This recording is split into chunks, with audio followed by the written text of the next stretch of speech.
And you know, in this country now, there are a lot of people who want to expand the death penalty to include drug dealers. This is really stupid. Drug dealers aren't afraid to die. They're already killing each other every day on the streets by the hundreds. Drive-bys, gang shootings, they're not afraid to die. Death penalty doesn't mean anything unless you use it on people who are afraid to die. Like the bankers who launder the drug money. The bankers who launder the drug money.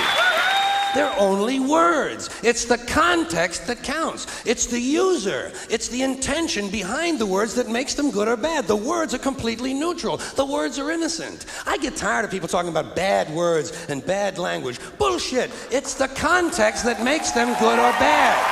The context that makes them good or bad. For instance, you take the word nigger. There is absolutely nothing wrong with the word nigger in and of itself. It's the racist asshole who's using it that you ought to be concerned about. We don't care when Richard Pryor or Eddie Murphy say it. Why? Because we know they're not racist. They're niggers.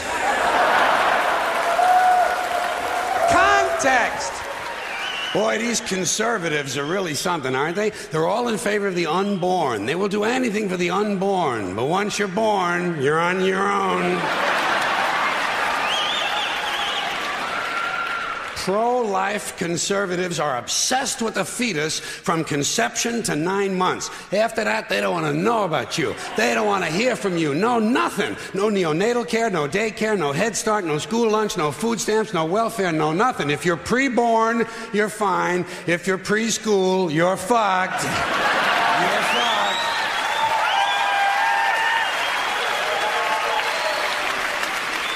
Conservatives don't give a shit about you until you reach military age. Then they think you are just fine, just what they've been looking for. Conservatives want live babies so they can raise them to be dead soldiers. Pro-life. Environmentalists don't give a shit about the planet. They don't care about the planet. Not in the abstract, they don't. Not in the abstract, they don't. You know what they're interested in? A clean place to live. Their own habitat. They're worried that someday in the future they might be personally inconvenienced. Narrow, unenlightened self-interest doesn't impress me. Besides, there is nothing wrong with the planet. Nothing wrong with the planet. The planet is fine. The people are fucked. Difference. Difference. The planet is fine.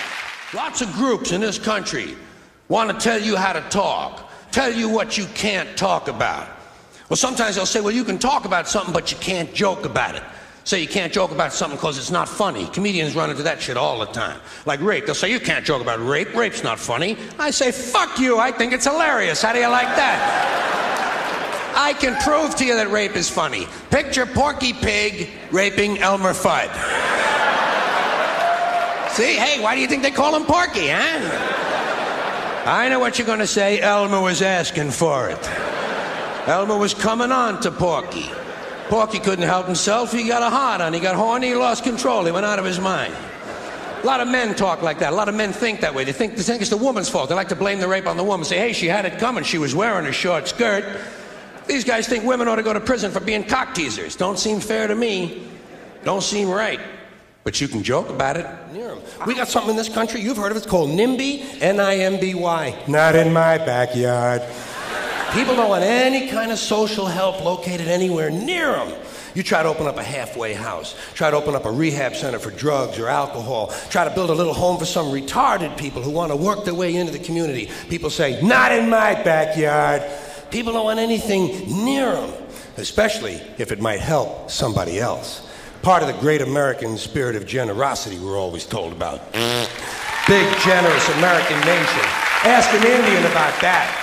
Ask an Indian how generous this country is. If you can find one, you got to locate the Indian first. We've made him just a little difficult to find. Or if you need current data, select a black family at random and ask them how generous this country has been. People don't want anything near them, even if it's something they believe in, something they think society needs, like prisons. Everybody wants that, right? Everybody wants more prisons. That's the new answer to all of our problems. Lock a lot of motherfuckers up.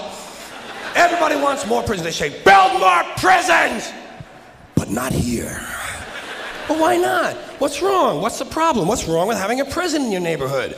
Would seem to me like it would make it a pretty crime-free area, don't you think? You think a lot of crackheads and muggers and pimps and hookers are going to be hanging around in front of a fucking prison? Bullshit, they ain't coming anywhere near it.